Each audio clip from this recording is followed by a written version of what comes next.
السلام علیکم۔ آج کا ہمارا ٹاپک سورۃ آل عمران کی دوسری آیات اور اس کی تفسیر ہے۔ پہلے ہم نے سورۃ آل عمران کی پہلی آیات اور اس کے تفسیر کے بارے میں جانا تھا۔ آج ہم سورۃ آل عمران اور اس کی دوسری تفسیر کے بارے میں جانیں گے۔ چلیں سن لیتے ہیں۔ بسم اللہ الرحمن الرحیم۔ نزل علیک الکتاب بالحق مصدقا لما بین یدیہ وانزل التوراۃ والانجیل من قبل هدى للناس وانزل الفرقان ان الذين كفروا بآيات الله لهم عذاب شديد واللہ عزیز ذو انتقام۔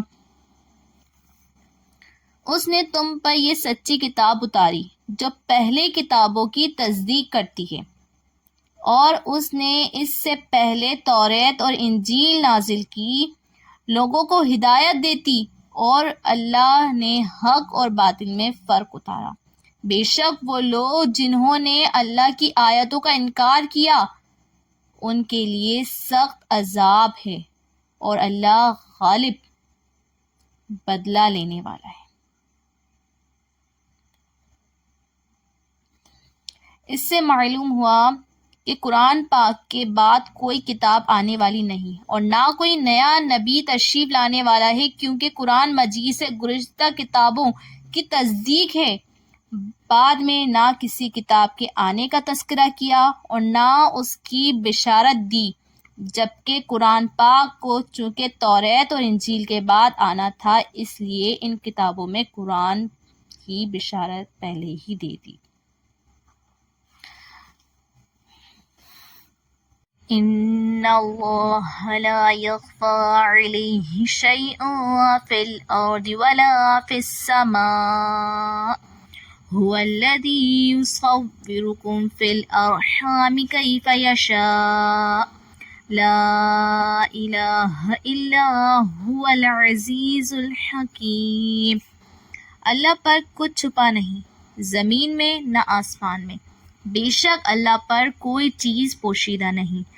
زمین اور آسمان کی ہر چیز ہر وقت تمام تر تفصیلات کے ساتھ بغیر کسی کی تعلیم اور خبر کے جاننا اللہ تعالیٰ کی صفت ہے۔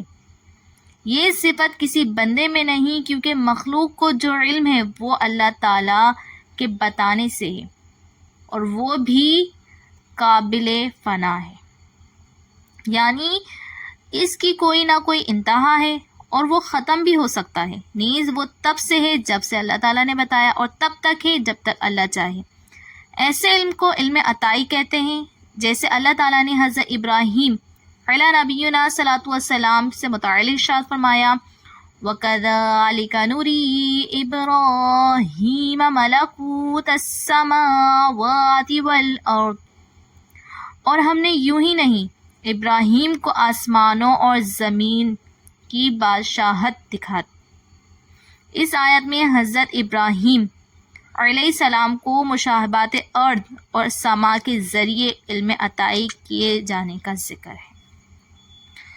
وہی ہے جو ماں کے پیٹوں میں جیسی چاہتا ہے صورت بناتا ہے، اس کے سوا کوئی معبود نہیں عزت اور حکمت والا ہے۔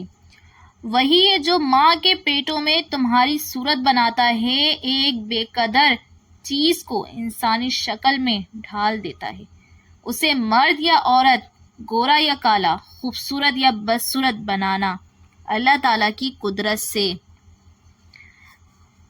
ہی ہے۔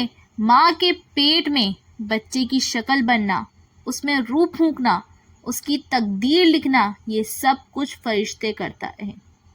لیکن فرشتے کیونکہ اللہ تعالیٰ کے حکم اور اختیار سے کرتا ہے، لہٰذا فرمایا کہ اللہ عز و جل ہی ہے جو ماں کے پیٹوں میں تمہاری صورتیں بناتا ہے۔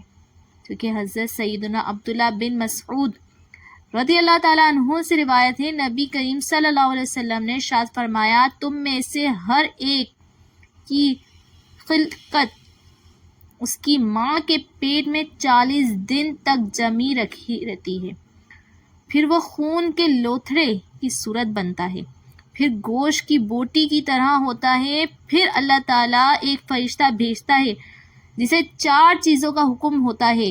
اس سے کہا جاتا ہے اس کا عمل، رزق، دنیا میں رہنے کی مدت اور بخت یا سعادت مند ہونا لکھو. پھر اس میں روح پھونک دی جاتی ہے. آپ نے سنا کہ ماں کے پیٹ میں 40 دن تک ایک جمے ہوئے خون کے لوترے میں رہتے ہیں، پھر ایک بچہ، پھر گوشت کی بوٹی بنتا ہے، پھر فرشتے مقرر کیے جاتے ہیں جس کی 4 چیزیں لکھتے ہیں: عمل، رزق، دنیا میں رہنے کی مدت، یا وہ نیک بخت بنے گا یا خوش بخت.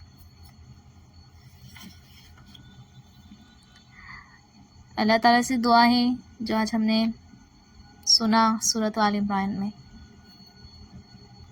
اس کو اپنی بارگاہ میں قبول فرمائے. آمین بجائے نبی الامین صلی اللہ علیہ وسلم.